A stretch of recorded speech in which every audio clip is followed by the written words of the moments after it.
Jadi menurut Anda ini untuk menyudahi polemik ijazah asli atau tidaknya Pak Jokowi, ini endingnya harus di pengadilan nih? Ya, saya kira kan proses hukum itu tidak semua harus pada ujungnya di pengadilan. Ada penyelidikan, ada penyidikan, kan gitu, ada penuntutan dan kemudian pemeriksaan di persidangan. Dan dalam kasus ini memang kemudian ketika memang tidak ada peristiwa pidana, ya penyelidikan akhirnya mengambil sebuah kesimpulan tadi itu. Tetapi kemudian kan masih menimbulkan keraguan, masih menimbulkan pertanyaan. Antara otentik dan asli itu? Antara otentik dan asli tadi itu. Itu kan dua kata yang kemudian satu sisi asli itu kan sesuai dengan asalnya, sesuai dengan asal usulnya. Maka kemudian dikatakan asli. Misalnya naskah proklamasi, aslinya adalah ditulis Bung Karno. Kemudian yang kedua adalah otentik. Otentik ada sesuai dengan aslinya. Otentik hasil dari asli tadi itu. Misalnya naskah proklamasi itu adalah ditulis oleh Sayuti Malik yang kemudian asalnya dari Bung Karno tadi itu. Jadi dalam konteks ijazah ini polemik terjadi karena apa? Karena dalam rangka mencari kebenaran material tadi itu. Kebenaran yang sebenar-benarnya. Bukan kemudian asli atau tidak otentik, tapi apakah ijazah ini adalah benar atau tidak benar dikeluarkan oleh yang berwenang bahwa yang bersangkutan punya kebenaran untuk mendapatkan hak tadi itu. Soal kemudian ini akan lari pada pengadilan atau tidak, yang penting prosesnya adalah transparan, prosesnya akuntabel. Jadi kalau dikatakan oleh Barreskrim ijazahnya identik nih artinya? Ijazahnya identik tadi itu hanyalah salah satu petunjuk bahkan mengarah terjadinya sebuah asli dari ijazah tadi itu atau kemudian otentik ijazah tadi itu. Bahwa identik ini hanya sebagai salah satu barang bukti untuk menunjukkan tentang kebenaran material yang lain tadi itu. Gitu. Oke, kalau dari Mas Roy sendiri? Ya gampangannya gini aja, Mbak misalnya ya atau adik-adik beli satu mainan asli, mainan beneran asli. Kemudian beli mainan KW 2. Sekarang antara KW identik dengan mana? Ya dengan KW. Jadi bisa jadi kalau itu yang pembandingnya adalah juga KW, yang di sini ya identik juga dengan KW. Jadi harus hati-hati. Pembandingnya itu benar-benar yang benar apa enggak. Tapi betul, benar malah. Membandingkan harus apple to apple. Persis. KW dengan KW. KW dengan KW lah. Asli dengan asli mestinya kan. Makanya begitu, makanya harus dilihat apakah ijazah yang dikumpulkan itu ijazah yang dipilih secara subjektif dari teman-temannya atau random acak. Nah ini kita harus publik tahunya gimana Pak Susno? Ini sebenarnya simpel ya, tapi mungkin dalam komunikasi massanya yang kurang begitu bagus. Setuju. Kenapa?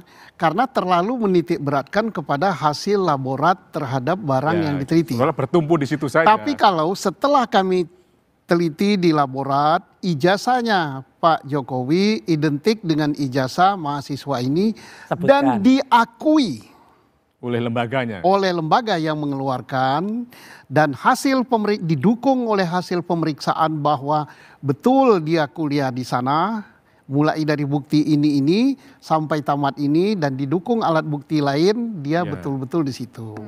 Nah itu kan tidak ada pertanyaan lain. Tapi kalau ini kan kalau senior dan benar gini nih Bang. Kalau kemarin kan sudah disandarkan pada saksi dan surat-surat yang lain kan. Tapi mudah-mudahan kita berdoa bahwa itu ada yang kita katakan tadi ya. Tapi kalau itu tidak ada, jika andai bahwa hanya didasari dari hasil laborat saja maka akan menimbulkan pertanyaan. Nah, tapi mungkin nggak uji lab itu 100% benar? Kalau uji lab tadi kalau uji lab kita kan hanya membandingkan antara yang ini dengan yang ini. Ya memang hasilnya otentik, sama, identik. Tetapi kalau didukung lagi dengan statement di depan publik, kami tanyakan kepada UGM begini-begini, hasil lain begini-begini, maka ijazah tersebut adalah identik dan sah adanya. Karena problemnya gini Mbak, mengatakan identik dan tidak identik itu tidak bisa kemudian menyimpulkan itu adalah asli atau palsu.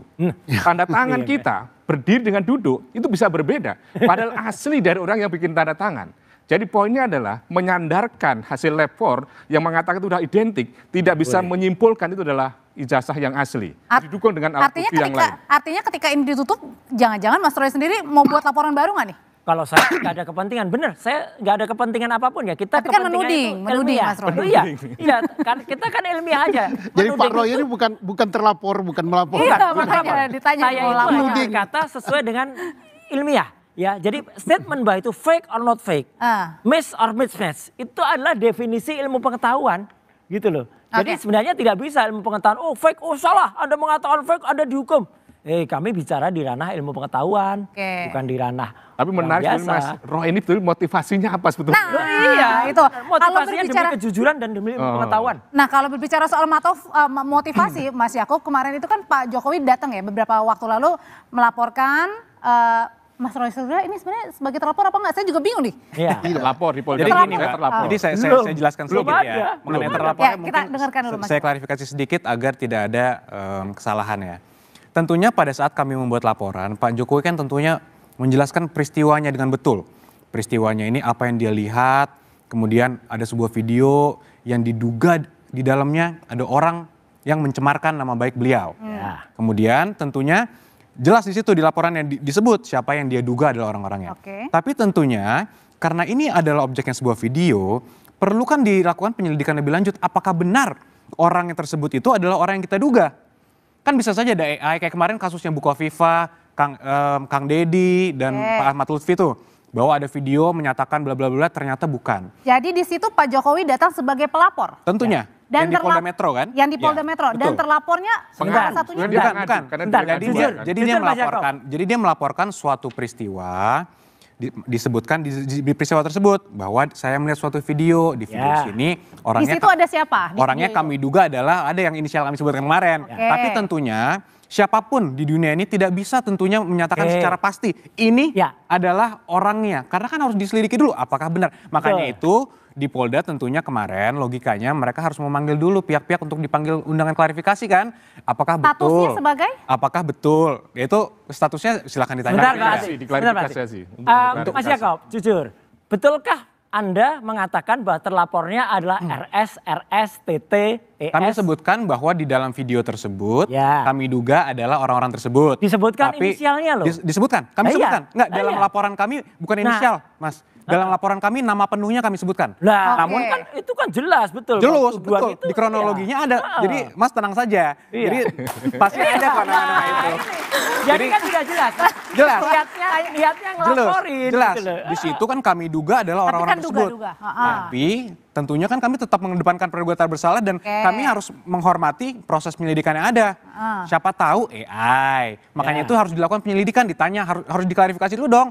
Yang kami sebutkan di situ pada tanggal sekian Anda di mana? Apakah Anda betul ada di video tersebut?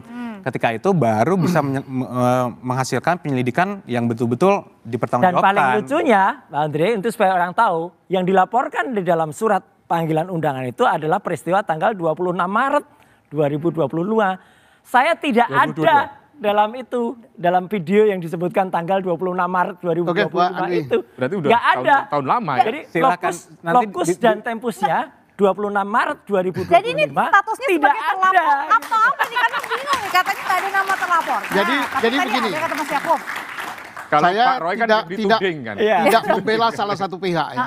Sebagai penyidik katakan ini melapor. Melapor kalau nggak ada yang perlu kalau ada apapun yang diketahui harus dia masukkan. Orang yang dilaporkan belum tentu bersalah. Apalagi peristiwanya 2025. 25. Enggak, sorry. 26 Maret 2025. Apalagi misalnya setelah dicari unsur-unsur pasal yang dituduhkan, dia tidak masuk di situ. Jadi jangan takutlah. Dan ada 5 ini pasal bagus kan? sekali Untuk pasal. 310, 311, 27, 32 dan 35. Nah, itu yang jahat yang dua itu. Pidana itu yang dicari adalah kebenaran material. Betul. Salah satu unsur dari pasal yang dituduhkan tidak terbukti maka gugurlah dia. Nah, jadi tidak perlu takut, don't worry. Ini penting Bang Untuk. Yang disampaikan Prof. Kalau gitu, jadi ada aduan dan tadi dicampur ada tadi. delik umum kan. Nah itu. Kalau 310, 311 itu kan delik aduan. Betul. 27 di Undang-Undang ITE pun juga begitu kan. Bahwa kemudian MK juga membatasi kalau misalnya lembaga negara kan tidak boleh menjadi pengadu. Pejabat negara tidak boleh mengadu. Nah 32, 35 ini yang kemudian delik biasa. Yang kemudian ini nanti menjadi kesulitan. Misalnya Pak Jokowi bermaksud mencabut aduannya, maka proses berjalan di Nah kalau gitu pertanyaan selanjutnya yang akan dijawab sama Mas Yakub. Sebenarnya ini jadi nggak sih Pak Jokowi ini memidanakan Mas Roy Suryo? Nanti ya.